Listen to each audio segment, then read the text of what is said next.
Hang tight!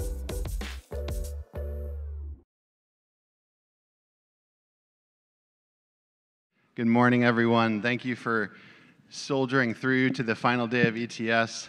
I'm very excited. I'm going to introduce our panel here today.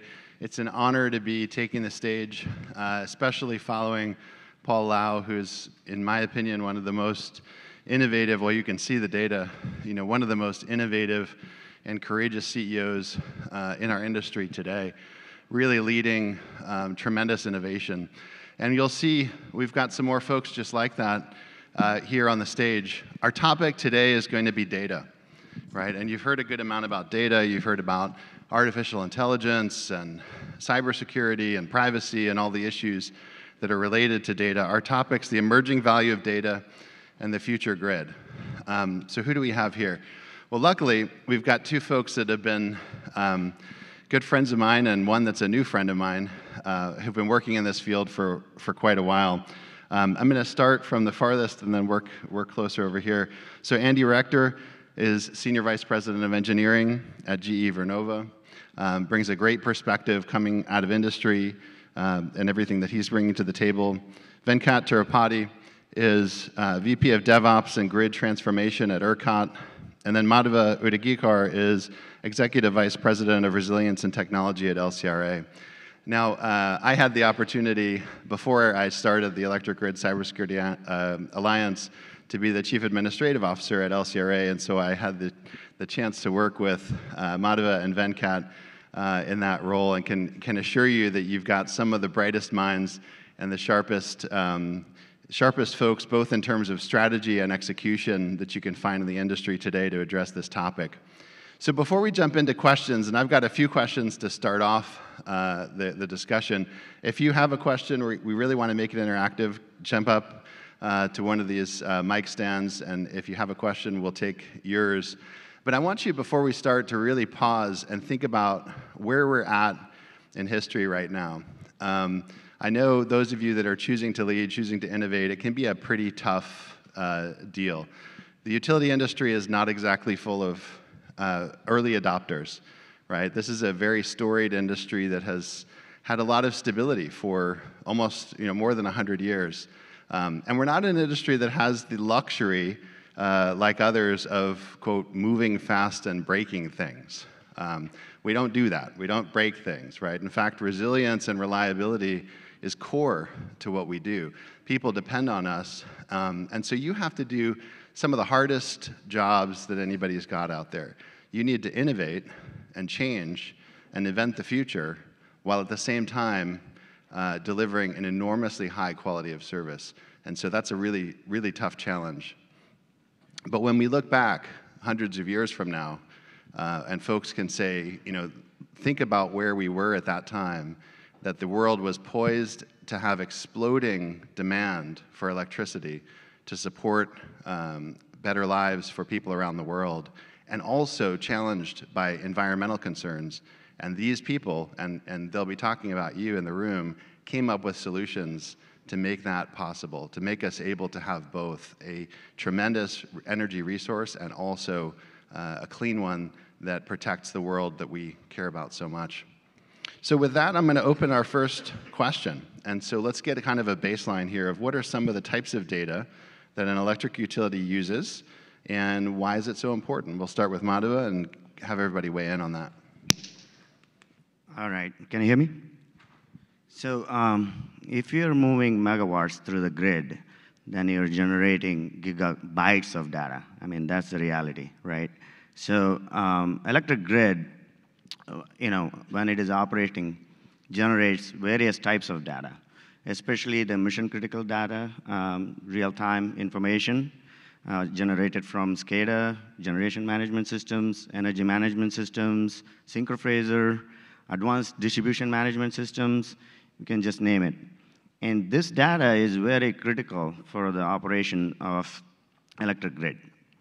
The availability, integrity, and quality of this data is very important. You can see, if this data is not available for 15 minutes or more, could cause an impact to bulk electric equipment, impacting the reliability of the grid. Also, electric utilities generate different types of data, such as enterprise resource data, HR data, customer information data. So just name it. And cybersecurity and physical security information is tremendously grown now. So we need to protect all of that data in a different way. With that, you want to add something? Sure, Madhava. Thanks, John, for the wonderful introduction. Thanks to Jason and the Z Prime folks for inviting me to be here. In addition to what Madhava mentioned, at ERCOT, being the ISO and the RTO, we get different kinds of data. So we do get the data from sort of all the substations, all the telemetry data. But in addition to all of that, we also get the bids and the offers and some of that information, which is vital for settling the market. And so, some of the systems like the settlement systems and credit management systems and, those systems are really important from an ISO, RTO perspective, in addition to the sort of the real-time SCADA systems as well.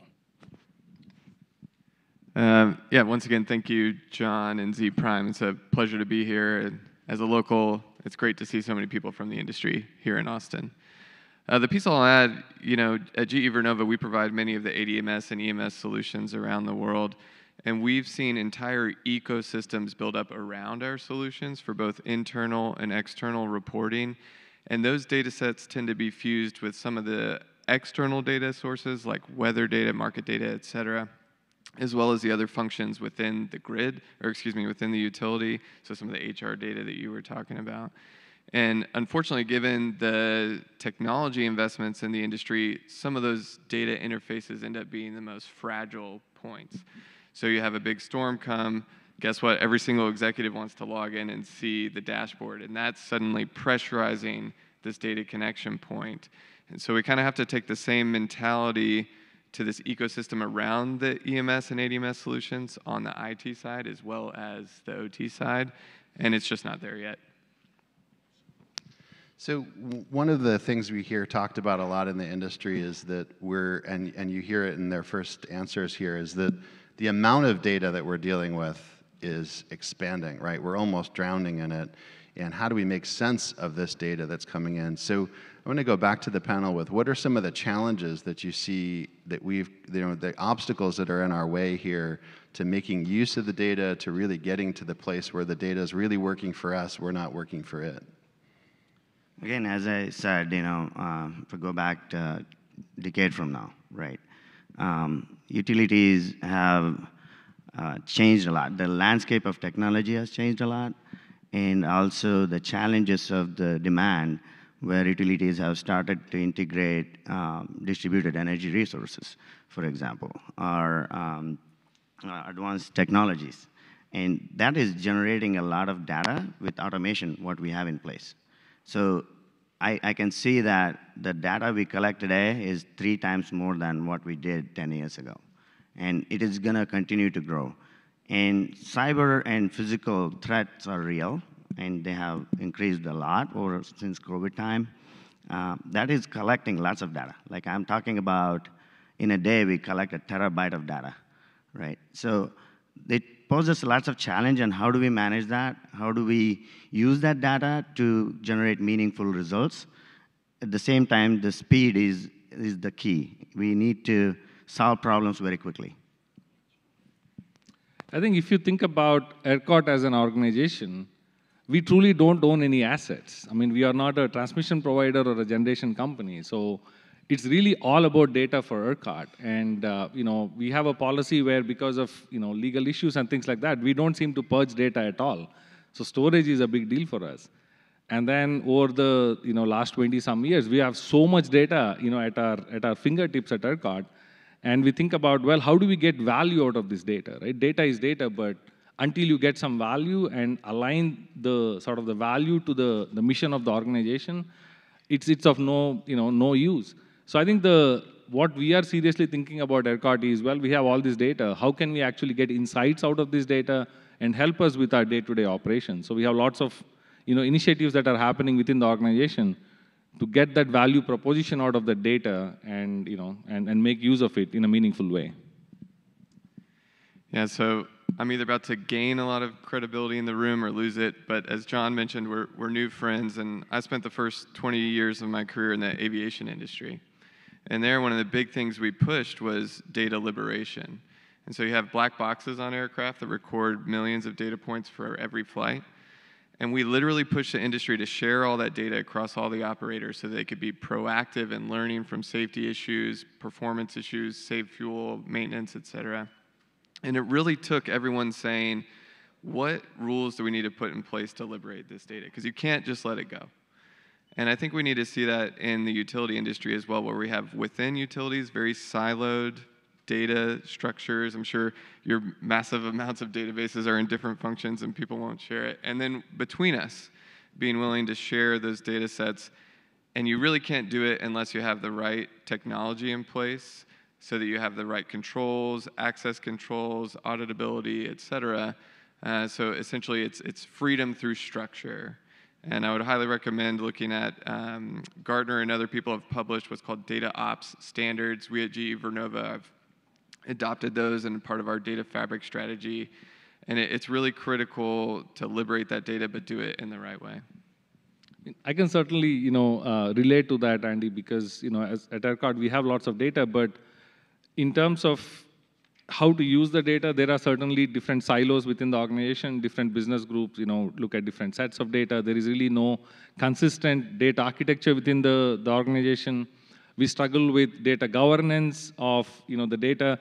Now with all the use cases that our engineers are coming up with on the AI and ML space, the data ops becomes a big deal for us. And we are also thinking seriously about how to get ML engineering going, how to get ML ops going, what kind of tools do we need, what kind of architectures we need, right? So these are some of the challenges that we are sort of working through right now as an organization.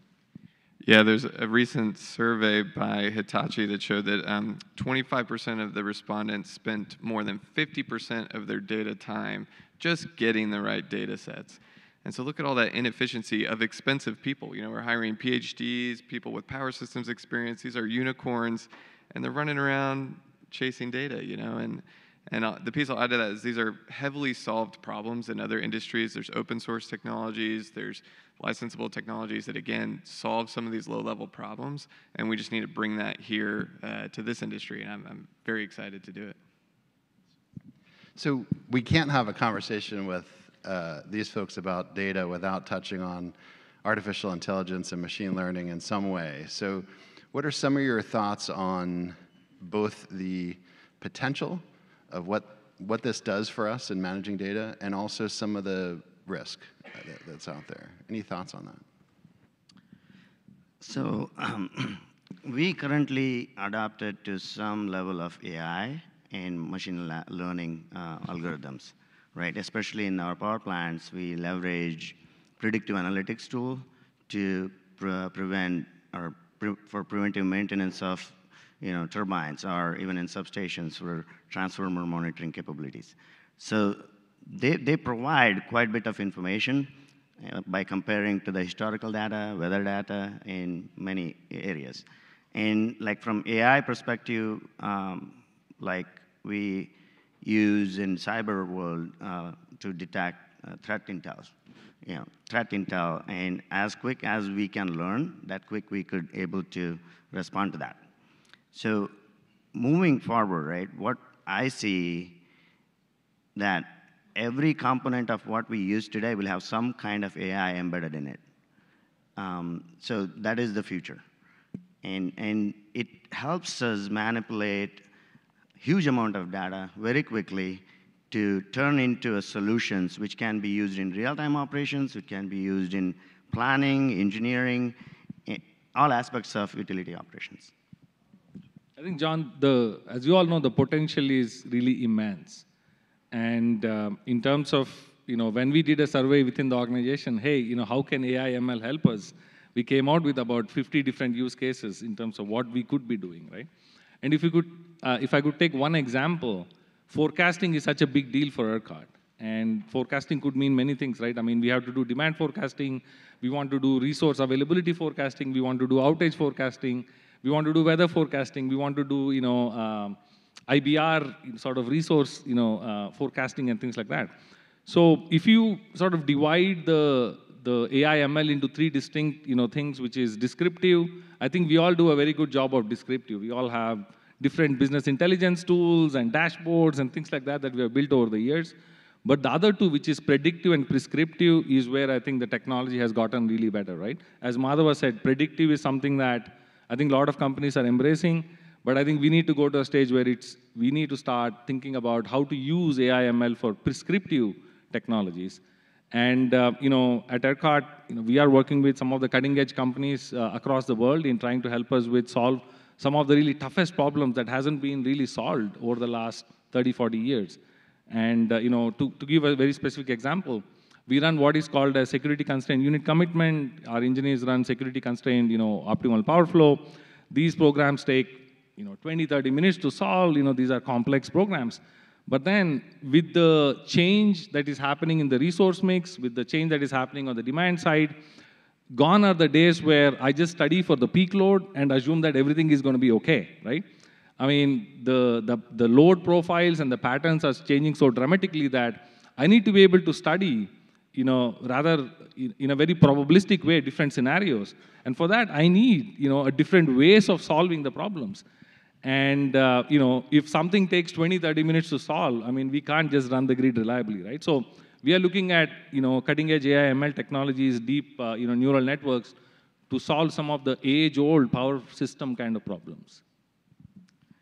Yeah, I personally love your dashboards, Venkat. I check them every day, and Texas had 80% renewables supply earlier this month, which was a proud moment as a Texan. So thank you for all those dashboards. They're great.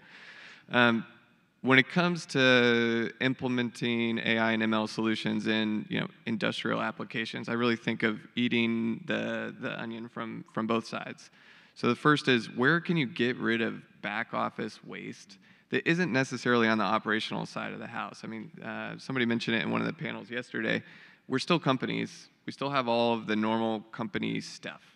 And so you can learn these technologies in your lower risk, less emotional parts of your enterprise. And as part of that, just like Paul just talked about, bring partners in. So there are technologists out there, the big ones, obviously, AWS, Microsoft, et cetera, that have bleeding edge technology. They want to get into our industry, and so bring them in to help you, especially in those less scary areas. On the operational side of things, again, drawing on my aviation experience, human-in-the-loop automation is the key way to start. So you can have prescriptive approaches. You train a model, it makes a recommendation to the operator, but at the end of the day, the operator still has control to make a decision. And over time, you get more comfortable with those. You can provide feedback back into the algorithms, and then it improves over time. So this is the exact way we did it in the aviation industry, and I see the same play happening here. And we're already doing it. For example, you want to reduce cognitive load in a storm condition. So what can we do to auto-dispatch crews using very straightforward heuristics so that your intelligent people are focused on the extreme conditions, not the basic easy stuff. So if you put that over in the corner, let automation help you with approval in place, use your brain on the hard problems, you're going to get better outcomes, faster service back to your customers, et cetera. So last question for the group here as we wrap up is, how do you secure this data, right? So if we lose these data flows entirely because they're disrupted, or maybe even more perniciously if they get corrupted, if people can start influencing this data to manipulate the market, to change what we do, that takes a lot of those benefits away. So how do we secure this? As I said, cybersecurity is a big challenge, and electric grid is critical infrastructure, and we must protect it. And we all know, we get targeted from, state-sponsored actors who are really have a sophisticated techniques, tactics, and procedures they use to get into your system to disrupt your operations. So that is one side of threat. Another side of threat is the use of AI and ML modules. And we need to ensure that the data, what we feed into these modules, are trustable, right? So we have one side, we see lots of challenge coming from an enemy who's really behind us. Another is internally what we are trying to implement, which we need to have good validation error check mechanism in place to generate the proper results. Yeah, I mean, to add on to what Madhava said, I think we should focus on education, given that social engineering is probably the way that folks get and hack. There should be a lot of emphasis on awareness, on education, and things of that nature. And also incentivize, within the organizations. For example, ERCOT, has taken steps where, it sort of, when the surveys get sent out or when, phishing exercises get sent out, how many people respond to it, how is the response? We kind of track that, measure that, and make sure that the right kind of awareness gets to the employees. I think education and awareness are a key component. Yeah, we do a Cyber Defender program where we reward folks $100 a month and $200 every quarter for reporting phishing. And another important thing which we did is like the phishing drill. They are in training. They're very small, like 1 minute, 2 minute videos. And if somebody clicks it, we don't penalize them. Actually, a training window pops up and shows them what mistakes they did. And we have other controls in place if somebody really clicks the real malicious links as well. So it builds more confidence in the workforce that there is controls in place and brings more awareness as well. Yeah, I'll build on something John said in a panel earlier in the week, that it has to be a learning culture, right? If somebody makes a mistake, we're not punishing them. We're helping them learn and grow, and then they become an advocate for those programs. With regard to protecting our technology infrastructure, really the first critical thing is monitoring and controls. There's really some basics that we can all get right, and being aware of the investments you need to make there. There's just great return on those investments, so just focus and get the basics right. The second thing in terms of new technology investments is zero trust architectures. So gone are the ways of just assuming that you can build a giant wall and once you're inside, you're okay. So many people say zero trust, few people understand what it means. There's some great basic educational things you could deploy into your IT organizations to help your engineers actually understand what zero trust really means, organizations like John's that advocate for it, et cetera. So it needs to be something we're all literate about going forward for us to be able to get there. And the last thing I'll say, and this might be controversial, I'm not sure, but there is safety through speed. So I think historically there's a thought that, okay, I'll build this big thing and I won't touch it and it'll be okay. And more, as it's a race against the attackers. They're building new approaches. We have to build new approaches to defend it. You have to be able to maintain pace with them. And so if you're a slow-moving organization, you're going to have a hard time. In order to be fast, you need to build a lot of automation. You need to build a lot of tools. And that's why, I love, Venkat, your title. The head of DevOps, the fact that ERCOT has that means that you guys understand how critical that is. And I'm not sure everybody does. Speed is safety going forward. I totally agree with that, and I call it like 360 security based on zero trust.